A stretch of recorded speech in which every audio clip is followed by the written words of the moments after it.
We'll get started. Good afternoon, everybody. Everybody can hear me okay? This presentation is not legal framework or something other that was supposed to be in the agenda. So if that's what you're here for, there we go, one guy's good. We're talking about buying and selling an NEMT company. I'm Gil Amado. I'm the co-founder of Tobi, the owner of First Choice Ambulette in New York. I have a 55 vehicle fleet in Metro New York, and I have bought and sold about 10 NEMT companies over the last 20 years. So I'm not as stern as I look in that photo, but we'll just dive right through. Now I have a lot of slides. This is pretty nuanced, and if you need a copy of the presentation after, because there's a lot of information in it, just feel free to email me or reach out to Tobi and we'll get you one. All right? And we're going to just blow right through it. So a little background on me and NEMT. I'm sure you guys all know that the market landscape right now for NEMT is crazy. It's blowing up. It's very hot. The estimated size is $14 billion a year, and it's growing. The annualized growth rate is crazy. It's 15%. And there's a lot of interest nationwide. This can be attributed to a lot of factors. Some of them is obviously the aging population. You know, the baby boomers are entering their prime years. Life expectancy is increasing significantly. And there's been a lot of technological advancements lately in transportation, dispatching, all that stuff. And I think it's made it more interesting than some of the legacy stuff that used to be. There's a few other trends that are driving change, and some of them we can talk about. It's not really based on this presentation, like value-based care and fraud prevention. But I think that you know, there's a lot of growth, a lot of momentum. It's a good time to be in the industry, and part of being in the industry and part of owning a fleet and being a provider is growth, right? And the easiest way to grow is to buy. As much as you think it's going to be great to buy vehicles and just put them on the road and stand up, the truth is that buying a company or selling your company for an exit is the preferable option right now. And I'll talk more about that. I'm really going to dive right into like what it takes to prepare your company to sell, or what it takes to actually look for a company to buy, and due diligence you need to do, and stuff like that. So it's a little technical. Like I said, I'll send you this presentation if you need it, but it's pretty comprehensive. So there's a bunch of type of buyers. Let's say you have an NEMT fleet like me and you want to exit. There's a bunch of buyers that you could possibly work with. You could work with a strategic, which would be like a competitor. It would be a company that's in an area near you that's looking to expand geographically, or it could be like, let's say it's a school bus company or a taxi service, or a limo company that decides that they want to diversify their product offerings, and easier to do that through acquisition. And those companies look to aim to increase their economies of scale, rather than just stand something up. They want to buy and grow. Then you have like private equity firms, and I think there's a couple in here. If there aren't, they're around, and they're just looking for cash flow. They're looking at the industry as a whole, at the TAM, which is the total addressable market, which is pretty big for that size business, and they're looking at like, consolidation, rolling up, things like that, and then obviously professionalizing it. A lot of NEMT companies are small businesses and are not fully professionalized, and these private equity firms and big financial buyers are looking to bring some professionalism to the operations, which is an opportunity for them, The other buyers that exist are healthcare systems, which is pretty common depending on geography. It could be like a large integrated healthcare system, or an MSO, which is like a multi-specialty. They're bringing in, let's say, like hundreds of patients a day, and for them it would make sense to buy a strategic, it was almost like a strategic acquisition for them to internalize their transportation and make it easy for them to stand up their own service. And another one that's popular in recent years are searchers, and sometimes called ETA, which is entrepreneurship through acquisition. And these are people who either are self-funded or, are going to go through the SBA or finance, and they're operators who maybe come from a corporate background or come from an MBA, and instead of going to Wall Street or going to work for a bank, they decide, hey, I want to buy a small business. And right now, blue collar, or like what they call like our type of business, is pretty attractive because it's not going to be replaced by AI anytime soon, although that's coming, but it's not going to be, and that's something that's interesting to me. So we do attract a lot of attention from that. So let's say you have an NEMT fleet and you want to sell it, right? This is something that if you don't have one and you want to buy, you can listen to because you can understand the psychology and what it means to be on that side. Finding the right time to sell is definitely important. Some important factors, obviously, like the industry is growing, and regulatory environments have improved considerably in the last few years. The biggest change that we've had in NEMT was a few years ago when Congress ratified NEMT as a defined benefit of Medicaid. What that means is Congress said that if you're a state that gives Medicaid or gets Medicaid funding for healthcare, that you are required to provide NEMT as a service to all Medicaid beneficiaries. This didn't exist before. So there were a lot of states that got Medicaid money and had Medicaid beneficiaries and people that needed transportation and didn't fund it. But that's changed. Now it's all funded. So there's a lot of opportunity in those states to do that. So that's a positive market condition. That means that there's more money into the program, more money into the industry.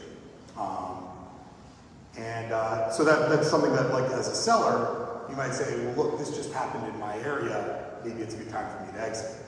I always tell this parable. It's always interesting. Like, you never think it's a great time to sell your business. You never think it's a bad time to buy a business or whatever. It's like owning a boat, right? The two best days of owning a business are the day you start it and the day you sell it, right? And I believe that too. But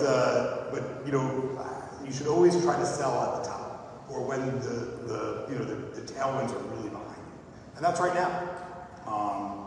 So there's other things that are important to selling your business, and showing consistent revenue growth, having good margins, because selling a business that's in decline or selling a business that's not doing well is never going to attract a ton of attention and not the money that you want.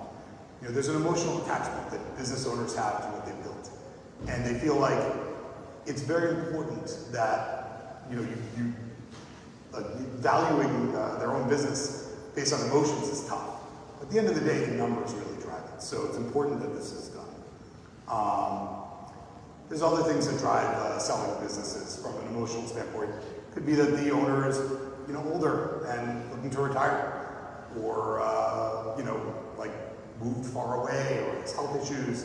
There's personal reasons that drive sales, and it's important to know that as to why. Like, what's the why? Why is somebody that's doing really well want to sell their business? Sometimes it's because they're at the top, and sometimes because they're ready to go. So that's a definite consideration. What's important about preparing your business for sale is financial performance. So a business that's not doing well, right? Let's say your NEMT company has struggled for the last few years. You're never going to get the multiple that you want. So showing that you have like increasing growth trends, showing that you've been making money year over year over year, a solid track record is critical. It's very, like, if you decide at the last minute, hey, like, I haven't had a great few years, I want to sell my business, you're not going to get the multiple, you're not going to get the cash that you would get if you prepare for it, let's say 3 years in advance. Let's say I have like a 3 or 5 year plan, and I say, okay, look, I'm doing this amount, right now. I'm going to push for the next 3 years. And I'm going to show consistent growth, year over year for the next 3 years. Really, really, really push. I guarantee you will get more money. Not only will you make more money along the way, you also get more money at exit because you've shown that the business has potential, right? And that's important. I'll just keep going. So some other things that you really need to know about. So this is sort of like diving into due diligence, and I'll talk a little bit more about this as we go. But, and I'll come back to this, is operational efficiency. An NEMT business is really based on vehicle vehicles, right? And utilization of vehicles is a key indicator. As a seller, you want to show that your vehicles are on the road, that they're being used, that they're not sitting, they're not idle. If you have 30 vehicles, you don't want to show that 14 are sitting and just, collecting dust. You want to show that all your vehicles are on the road, all your vehicles are being used as much as you can. You want to show productivity. You want to show that they're being efficiently dispatched, and you want to show that you've actually integrated and you've employed technology to improve your business. It's very important, especially to these types of buyers. Contracts. Contracts are a huge thing. If you don't have contracts and you have contracts, if you're at the tail end, let's say as a seller, you do an adult daycare contract. I don't know if you guys are familiar with that, but let's say you do an adult daycare contract and it was a 5-year deal and you're on the last year of that deal. You can't expect to get value without renegotiating that contract ahead of listing your business for sale. It sounds like common sense and it sounds like obvious, but believe it or not, it's not. I actually went into negotiations with a company that does a ton of daycare, and they were in the last year of 2 of their contracts. And I'm like, look, this is going to go up for rebid. You can't expect me to assume that you'll win it. There could be competition, they can change, all that stuff. So knowing what your contracts are like and your client concentration is very important. And then your fleet quality. I mean, if you've got a bunch of old equipment, I don't know if you guys saw, there's a company in Jersey that's for auction right now, New Jersey. I just got the listing sent to me, and the newest vehicle in that fleet was a 2006. 35 vehicles, 2006, and they go older from that. I think there was a 98 in there, which was the year I graduated high school. So, I mean, that impacts the value of your business significantly, and it's something that we call CapEx. If you've not heard of that term, CapEx is capital expenditure. It's going to be how much money a buyer is going to have to reinvest into your business to actually make it sustain and make it grow. So that's important. Your team, right? So let's say you are planning to sell your business. You need a team, right? And a team is, I think, the most important part. You can try to do it yourself, but I think you'll fail. The lawyer is arguably the most important part next to you in selling your business for a couple of reasons. Finding the right lawyer who's a deal maker. And I've been through this, and I can tell you, not having the right lawyer on either side of the transaction can be an absolute deal killer. There's an element of risk in every business transaction. It's just the way it is, right? There's no way to insulate yourself completely from risk. So because of that, finding the right partner, finding the right lawyer who specializes in business transactions, in M&A, knows what it is to go to a closing of a business, understands some of the tax stuff, understands how to write the contracts correctly, knows healthcare and transportation for all the government stuff. I mean, all of that stuff is critical. Unfortunately, I've been to closing with a potential seller of a business who used his family's will and trust lawyer. And the guy showed up to the closing and was like, totally confused by a lot of the terms, didn't understand it. Not every lawyer specializes in this. Like, you wouldn't use a transactional M&A lawyer to do your personal injury claim the same way you wouldn't hire a personal injury lawyer to do your M&A claim, your M&A transaction. So it's very critical you find that right guy and spend the money.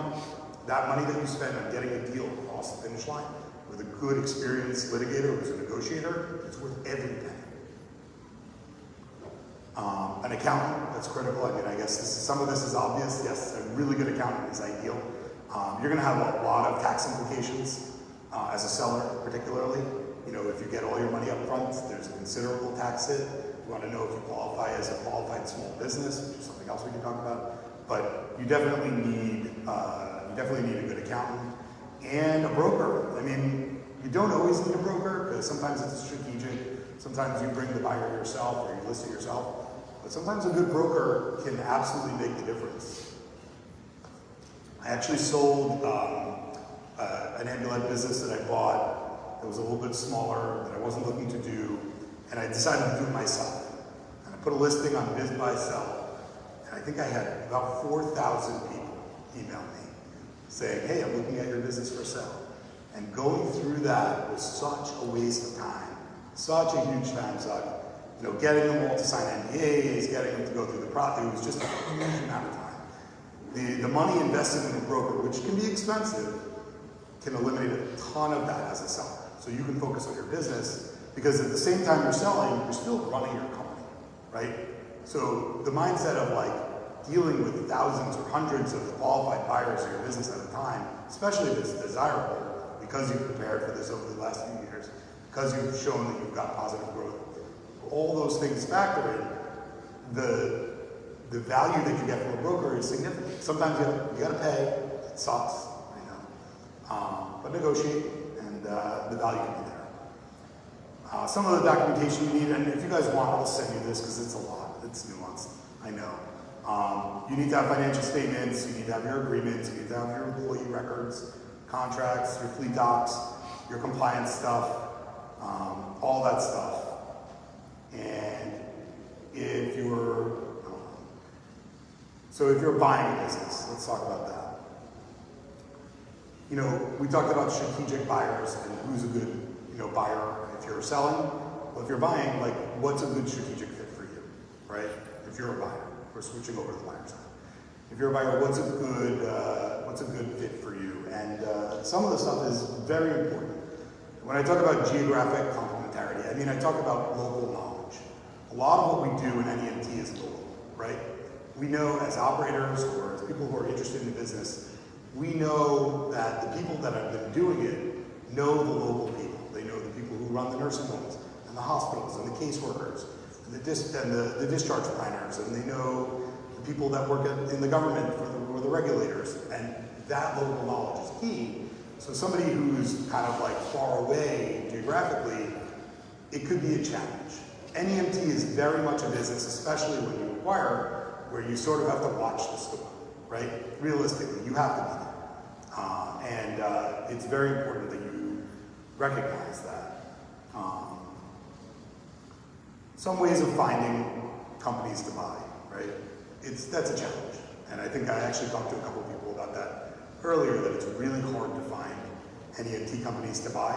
Some advertise, they hire brokers, but you have to do your homework. I mean, you know, look through, it's definitely not an easy process, and I know that, and look, everybody's trying to do it, it's difficult, but it's definitely doable. Look through state databases, you know, most states list which companies are for sale, and in some cases you can foil like how much money they made, like how much money the state Medicaid has paid that provider, and then you know, like, you know, this company did $2 million in sales last year. This is a good idea. You want to talk to brokers, you want to come to NEMTAC, you know, like, I don't know how many of you here own a fleet, but if you do and you want to sell your business, I guarantee you that somebody else is in this audience who wants to buy your business. And if you want to buy a business, somebody wants to sell it. So this is a good place to do it, and TTA, things like that. These are good areas to do it. How to reach out to people. I mean, you could just walk up to them and say, hey, do you want to sell? Or you can use an intermediary like a lawyer, or you can use a broker. You have to keep in mind, let's say it's strategic. If I already own a company and I want to buy one of my competitors, you know, there's going to be some sort of trust issue, right? And I have to be cognizant of that. I can't just assume that, you know, just because I have money and they want to sell, that the deal is going to be made, right? There has to be a level of trust. And that's why you talk about like confidentiality, you know, getting an NDA on file, which is a non-disclosure agreement, stuff like that, so that you don't, that you develop some level of trust going forward. And then doing due diligence. You know, there's a lot of due diligence that you need to do, and we can talk about it in detail, but I'll sort of like, I'll guide you guys through it. I mean, you want to look at financials, you know, that's very important. You want to look, if you can get a Q, the quality of earnings report is key, and that's sometimes done by a third party. And if they have it, especially with a larger transaction, the one that's being financed by the SBA, that's something that you should really consider getting. And that's something that you should really go after. What kind of working capital are you going to need? What kind of working capital do they have in the business? What kind of, you know, how much are you going to need? That's very important. Because when you do take over eventually, there's going to be a gap between the time that you take over and operate and the time that you actually get paid for that work. It doesn't always come immediately. So you need to make sure that you have enough cash to cover that. And then tax compliance. I mean, you know, there's a lot of tax implications in this, and it's important to know what they are going in for both you as a buyer and as the seller. That can actually, tax implications can sometimes influence a seller's decision about whether or not they're going to sell to you based on the type of deal you negotiate. You want to look at the operations. Operations are everything, right? Something that you really want to look at is like their dispatch and routing systems, and you know, they should be on Tobi. You know, plug. I'm always going to plug Tobi, but they should be on Tobi or some sort of like advanced dispatching and routing system. If they're not, it's also not always a detriment. If you approach a business that's paper-based, for example, but it's just been crushing it, you know, as an operator, it's an opportunity for you to bring in technology, bring in better systems, and improve that operation. So sometimes, like, what you might think is, oh man, they're on paper, this is going to be brutal. It actually is a huge opportunity, so you got to look at it carefully. The lens isn't always so rosy. You want to look at their fleet, like, do they run their vehicles into the ground? You know, is it like that company in New Jersey has 2006 vans that are basically dead? Or are they all new? Or are they replacing them constantly? Are they maintaining them? All that stuff is key. You want to look at some maintenance programs. You want to look at you know, how scalable it is. You also want to look at their legal. This is a huge piece. A huge piece in due diligence is if you're looking to buy an NEMT company, I would say that there is an almost non-zero chance that an NEMT company exists for sale that doesn't have some sort of, whether it's an accident pending, or there's some sort of lawsuit, or some sort of audit, or some sort of review, or something going on legally that exists. It is almost impossible to find an operating NEMT company that does well. And I always like to say this, you can't make an omelet without breaking some eggs, right? You can't do millions of miles a year worth of riding without having some sort of collision. Whether it's legitimate or not, whether it's your fault or not, it doesn't matter. There could be some pending litigation. And it is important, it is critical to know this stuff, because not only could it influence whether or not you buy the company, but it could also influence your valuation. You know, if you know that you're looking at a company that does $5 million a year in revenue, and they've got a $2 million claim that's their fault, and their insurance only covers $300,000, you know, there's a huge egg hanging out there, and you got to be careful of that. So that's a very, very critical thing, and that's something that you're going to get on due diligence, and you have to ask those questions. So that's really important. I'll give you another example. I looked to buy a company that was a competitor of mine, with a very similar name to another company, and there was a trademark dispute going on between the two of them. And they were fighting it. I didn't realize it until I actually got into due diligence. And I said, show me your legal stuff. And they said, oh yeah, we have this trademark thing. Because their company name is so similar. So that's something that you want to know. You don't want to buy that and have to absorb and own that. So that's key. Another example, a school bus company recently bought another school bus company that had a huge yard and like facility, and they had a gas tank, underground gas tank. What they didn't realize is that underground gas tank was a disaster. They had a huge environmental liability, and that almost bankrupted them. So all these little things make a huge difference. And we talked about insurance. I'll get to that in a little bit. The other thing you want to look at is their people. You know, people are everything. As much as we'd love to say like how good we are as operators, at the end of the day, we're only as good as our drivers, right? And so how are they treating their drivers? How's the organizational structure? Is it like, what are there no managers, or are there driver managers, or are there drivers quitting constantly? What's the turnover like? You want to look at who the key employees are. You know, if you buy a business like mine, I have a great manager. I have some great managers, been with me for years. You'll want to know who they are. You want to know what they're like, and you want to know if they're going to stay, right? I mean, unless you're planning to just like swoop it up into your operation, that's a different story. You don't care. Sometimes you need those key people. They have key accounts. You know, my managers have direct personal relationships with a lot of the clients that we service. So it's really critical that they stay on if a buyer were to come, so you don't lose that business, right? Because you're buying the goodwill.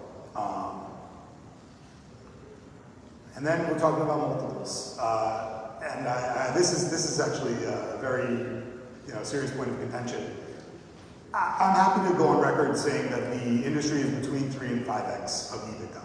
And EBITDA is what your earnings are, how much profit you make at the end of the year, whether you include your salary or not. And that's usually what these businesses sell for. Some get a much higher EBITDA because, let's say you've renegotiated all your daycare contracts, and you know that for the next 5 years, you're going to make X amount of money and it's solid as contracts and it's just about operating, that might get a higher multiple.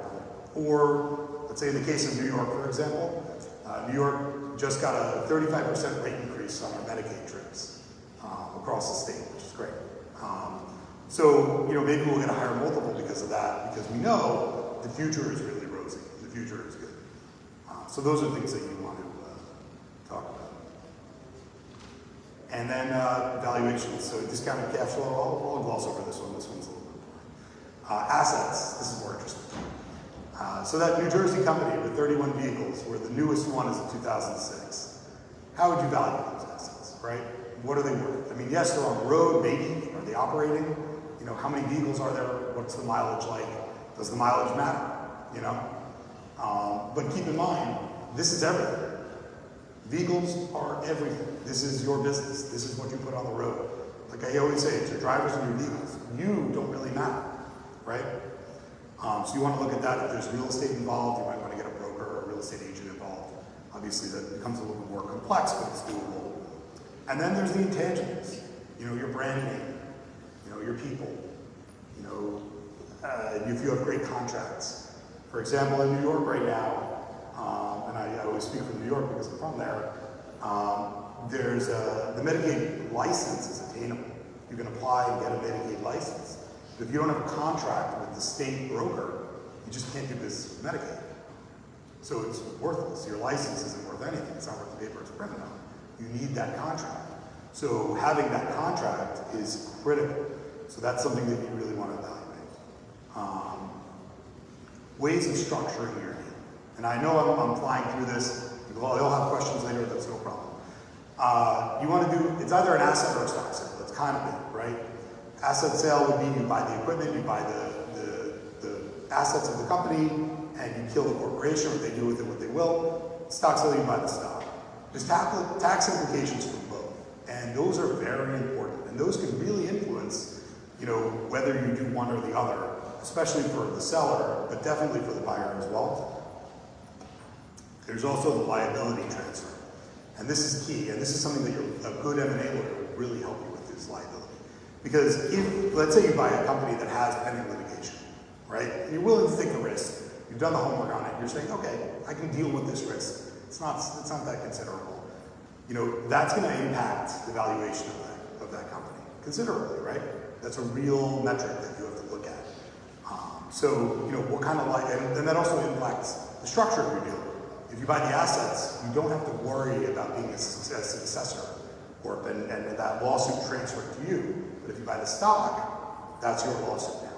That's something that you got to do. And debts as well. So that's important. Earnouts. Earnouts are a great idea. It's a great idea to incentivize the seller of a company by saying, hey, like, let's set some performance metrics, let's set some barriers, let's set some ideas, and let's try to figure out a way over the next, let's say, 5 years that we can make you more money on the sale of your business, right? Because you are helping us, you know, do better. And the business has grown.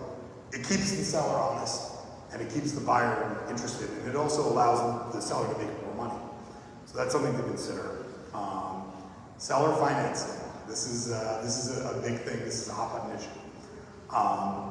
You know, so I would recommend to a strategic, like if I'm a seasoned operator, you know, I'm well known, I know how to run this business, I know how to do it. If you're selling me your company and I tell you, hey, I want you to finance a percentage of it, maybe you have a little bit of comfort knowing who I am, who the company that's buying it is, and that you have stability and that you know that they're going to be able to run your business the right way. If it's somebody new or if it's somebody you haven't heard of, there might be some trepidation and fear in giving basically a percentage of your company or loaning this person X amount of dollars.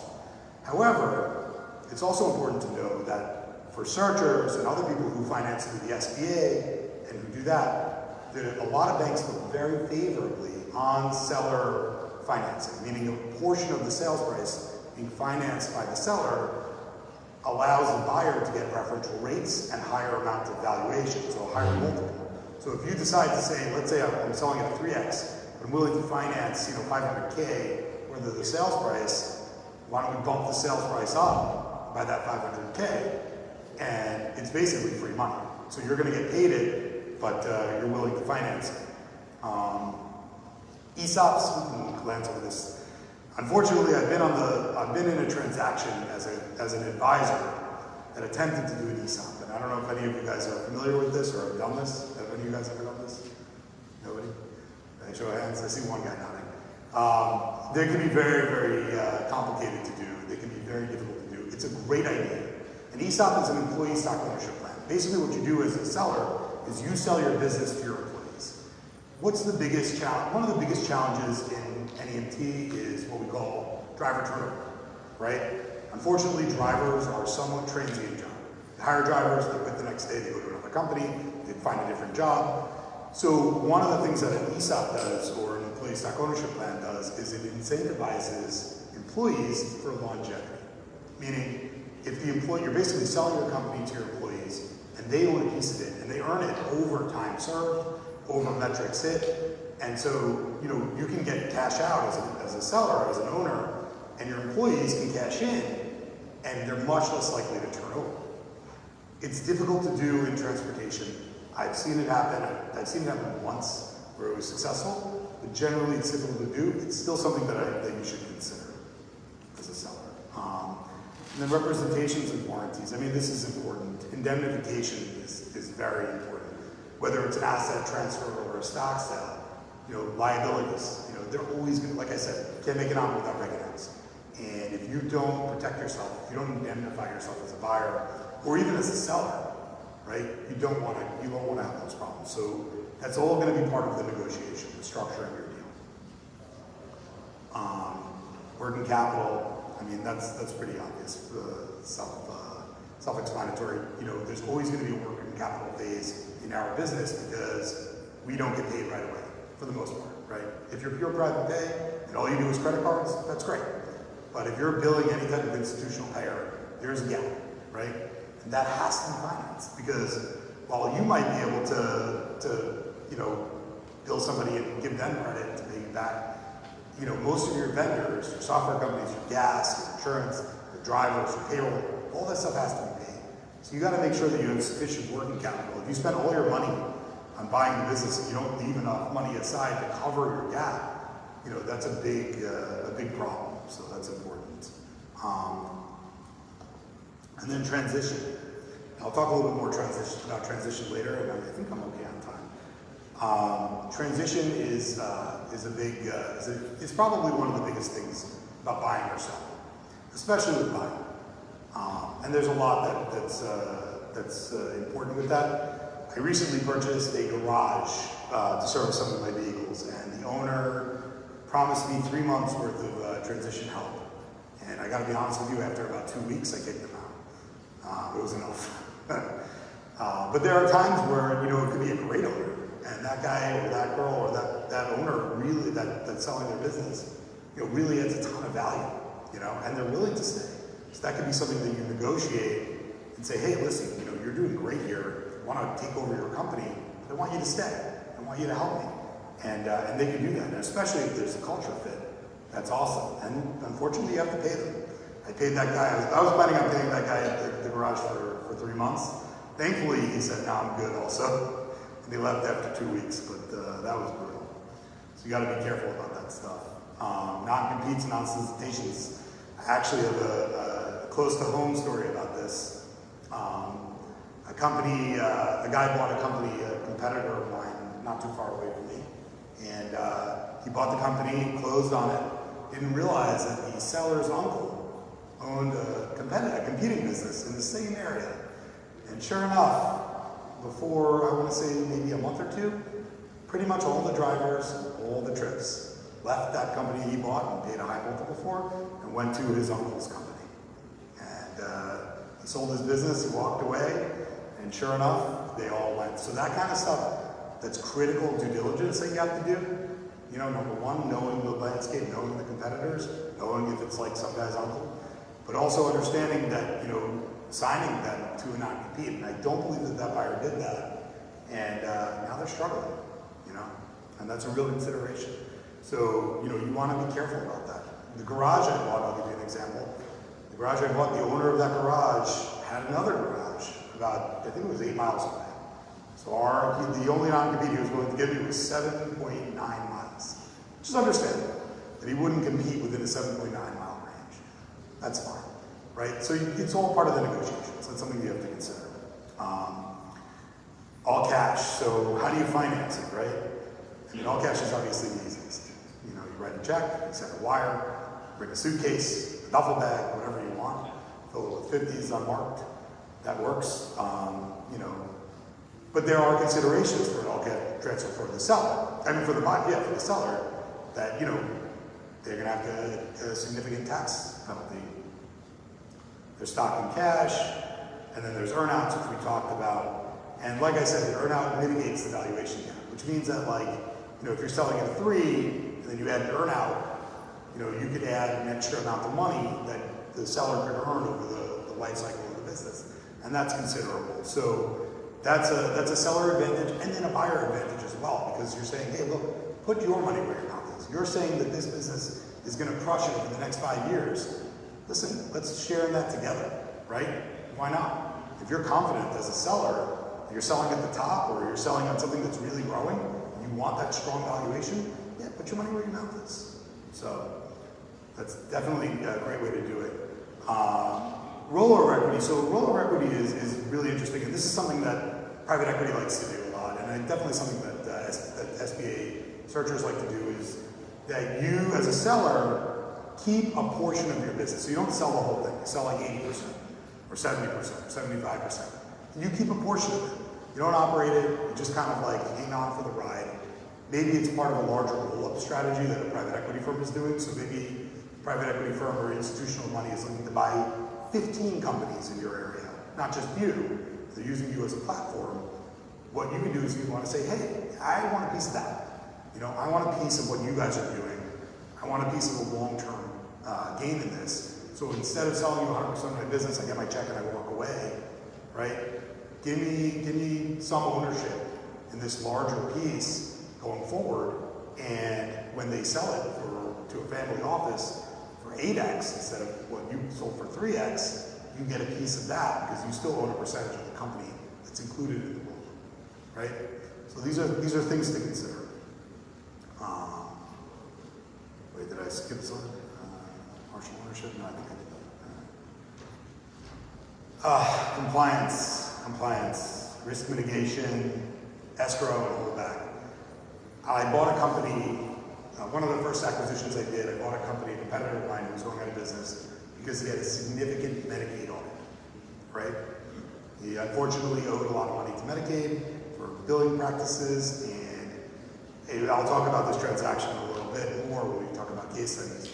But I bought his, and whatever his Medicaid liability was, I asked him to hold a portion of it back, just in case that liability transferred, or in case there was something more to it. He was willing to do it. It ended up being fine in the end, because he knew that he was okay, and he resolved the audit, settled it, and there was enough money in there where it was fine. But that's something that you want to negotiate, you want to be careful of, because you know, if you pay somebody out and give them all the money, it's, let's say there's an all-cash deal or a stock deal, and then there's like a liability that they find later that's transferable to you, you know, that can be mitigated with holding back money in escrow. Contract uncertainties, like that company who was trying to sell to me with a year left on their daycare contract, you know, trying to throw one by me. You know, you really have to be careful of that. So I tried to renegotiate with that guy and said, look, you want to sell at this valuation, but without the certainty of your contracts, the company's not worth anything more than the banks. So I tried to renegotiate with him. He ended up balking and going out of business a couple years later. But it's definitely something to consider. Pending liabilities, we've talked about that. There is a way to, if the transaction size is large enough, and I've seen this happen with a larger transaction size, and I don't know what size you guys are looking at, but there is a way to indemnify through insurance any liabilities. So instead of just saying, all right, well, I'll just assume this, and we'll hold money in escrow pending the sale, you can say, no, what we're going to do is we're going to buy an insurance policy. And the insurance can underwrite that risk, especially and you'll pay the premiums on it, and that's fine. But it's worth it to pay premiums on that, knowing that there's a chance that it doesn't become your liability. So that's key. Cultural misalignment. I haven't had this because I try to be open-minded and that kind of thing, but sometimes the culture of a business is poison, you know, and unfortunately, you know, you don't know that. You know, you can interview, you can do what you want to try to do due diligence, but it could be a deal breaker that you get there and you realize that everybody that works there is an asshole. Pardon my French. Was that on live? But you know, it's very possible, or that the key managers are horrible. You know, it's a real risk. And unfortunately, you know, those can be deal breakers. So that's something that you really want to suss out before you actually go to closing.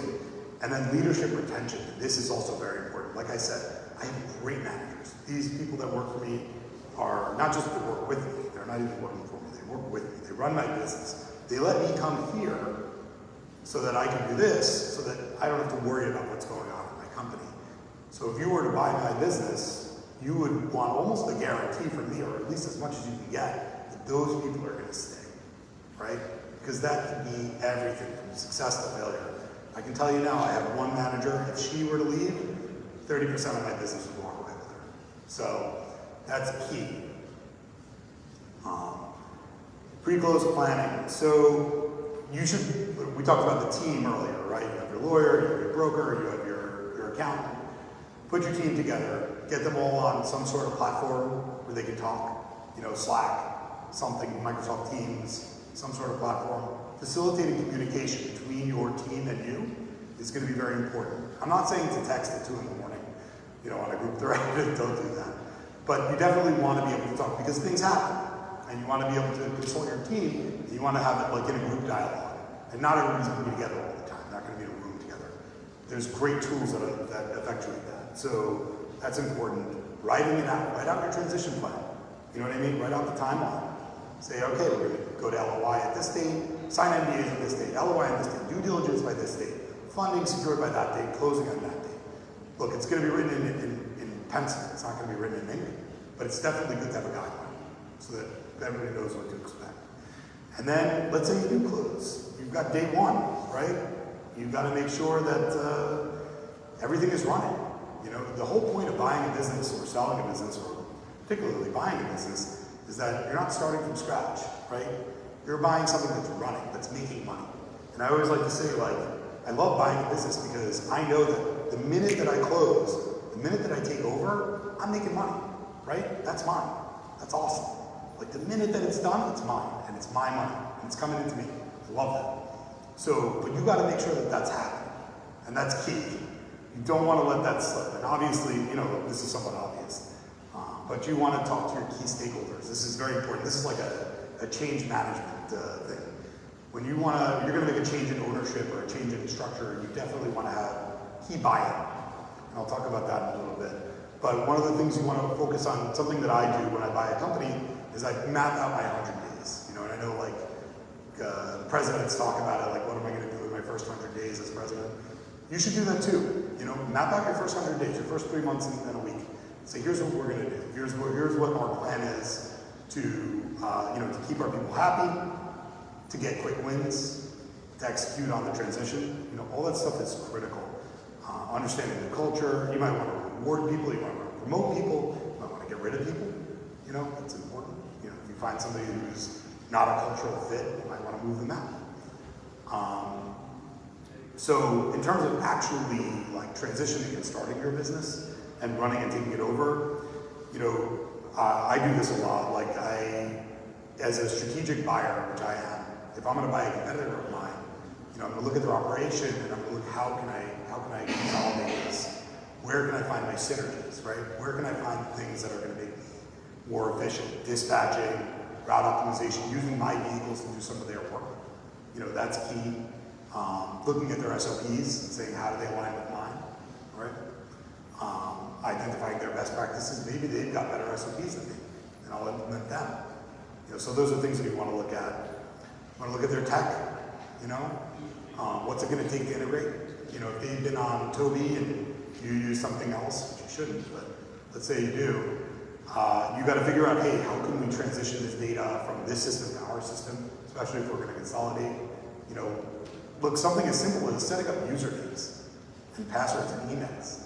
Like it sometimes gets glossed over, and you're like looking at this big picture and you're all excited. I just bought this business and I've got all these accounts. I mean, there could be like 30 or 50 or 100 different vendors that any NEMT company does business with, and they've all got logins, right? Managing all those passwords.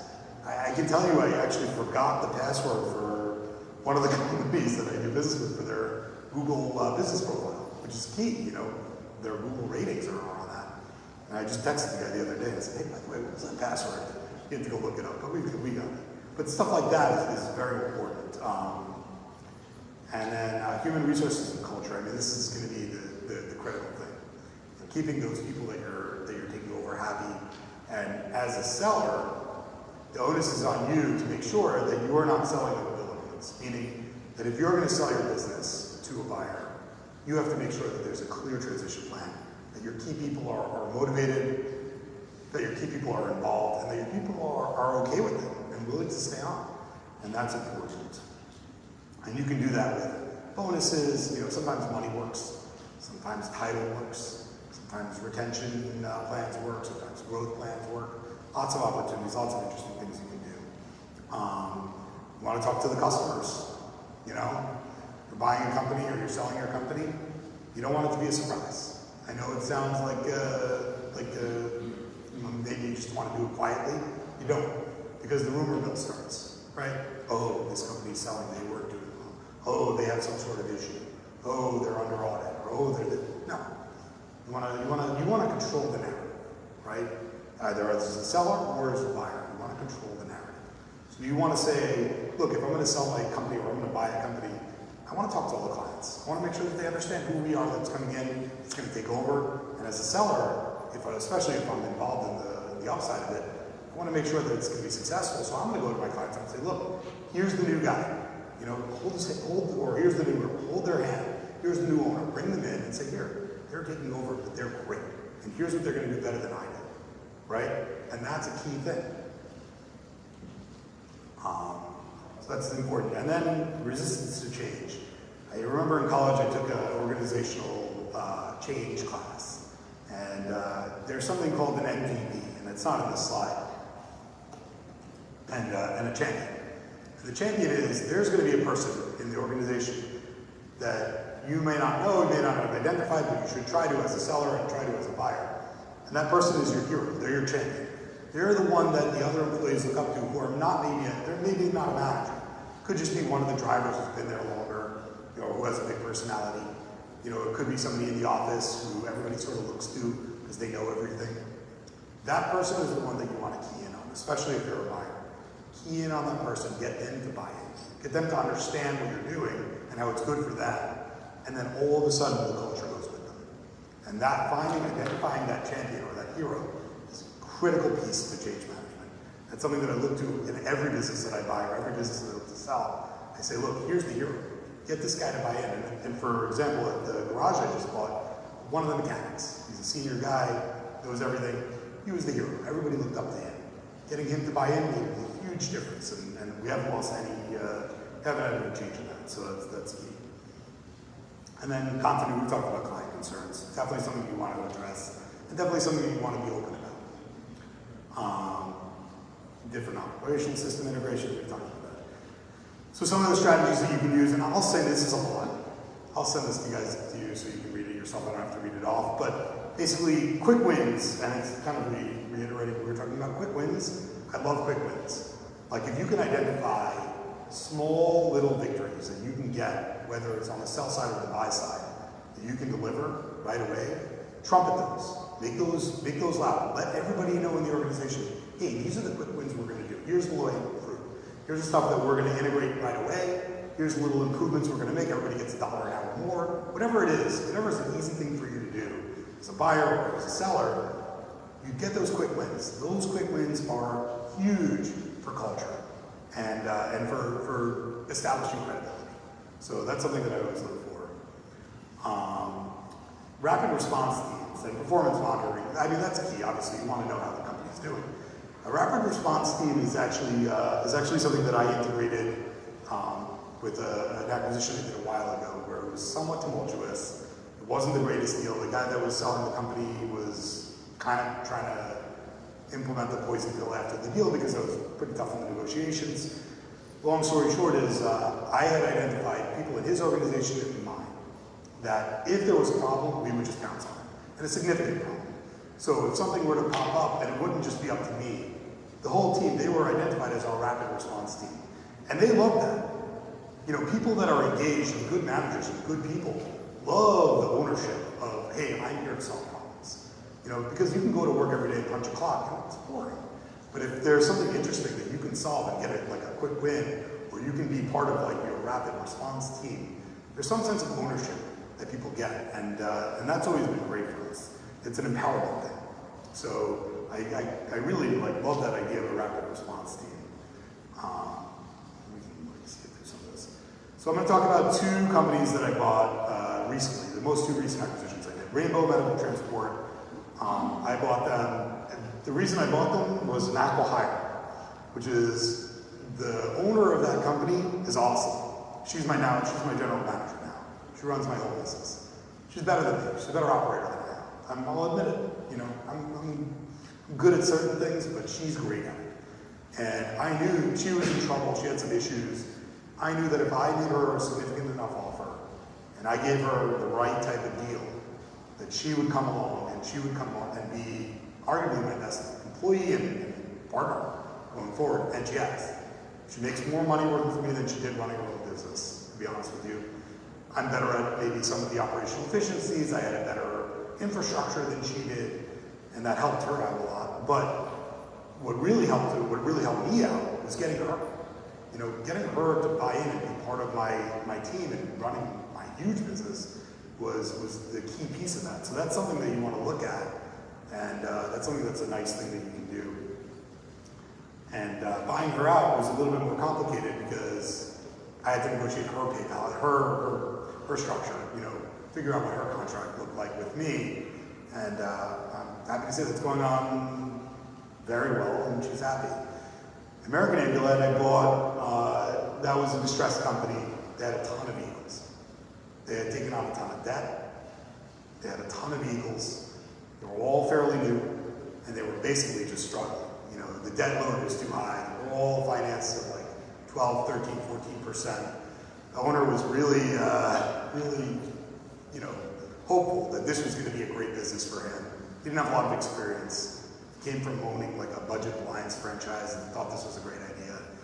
And with him, it was like, look, you're going to fail. You're going to get hit with personal guarantees on all your equipment. You have $1 million worth of debt. What do you want to do here? And so we made a deal. I took over the debt. I got all of his vehicles, put them on the road. Now they're functioning. So that's like the two types of deals that you can make, and both opportunities, you know. So yeah, I mean, to sum up, there's a lot of opportunity. This is the time. You know, I don't think that NEMT has ever been better positioned than right now, whether to be an acquirer or to sell at the top. You know, this is it. I'm going to keep going on value-based care. That's not interesting. So there's new service models. We can talk about that. One thing more. That's not interesting. I would think that I'm going to go forward and pass. Let's go to questions because we're running up against time. Does anybody have any questions? Yes? I can't help but ask, being a potential acquirer in this space, why do you think it could potentially be a time to sell at the time? Typically, when private equity comes in, it's usually the beginning of large-scale consolidation. Given 75% of the industry is made up of operators over 10 people, so I think we're just kind of beginning to Wait, I didn't hear the last part. I was under the impression the majority of the industry is less than 10 vehicles, 75% thereabouts. So in other areas where private equity comes in to do roll-up strategies, typically it's like a multi-year thing where valuations can get higher or they go down.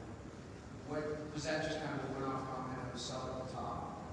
No. I think this could potentially be the top. Well, let's say you own a smaller fleet. That's a great impression. Thank you for that. Let's say you own a smaller fleet, right? And you've got personal reasons that you want to sell, or you, like I said, sell at the top. I'm not saying this is the top. First of all, nobody can ever time the top, and anybody who says they can should be in the stock market and not in this room. No offense or anything, but nobody can ever time the absolute top of any market. It's just not possible. However, I will tell you right now, it's near, right? And I'm not saying that it's going to decline. I'm saying based on historical data, coming off of COVID, right, we're looking at a very, very strong track record of growth in the industry over the last few years.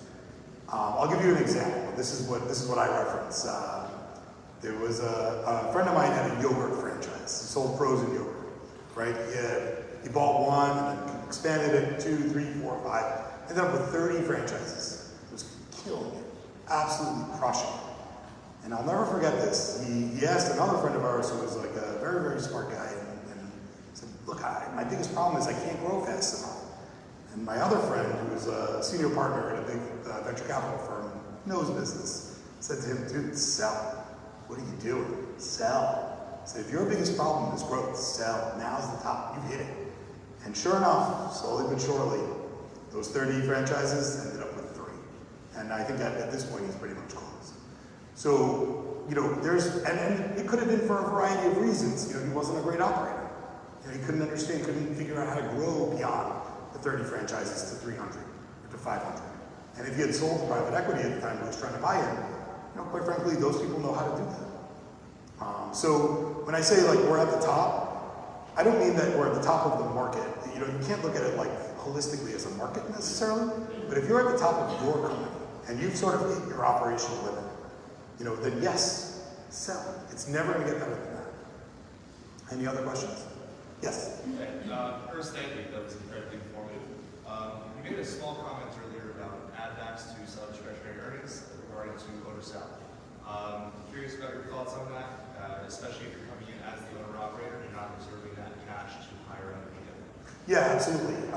Look, the seller of a company that operates the company usually draws a salary. You know, legally should draw a salary.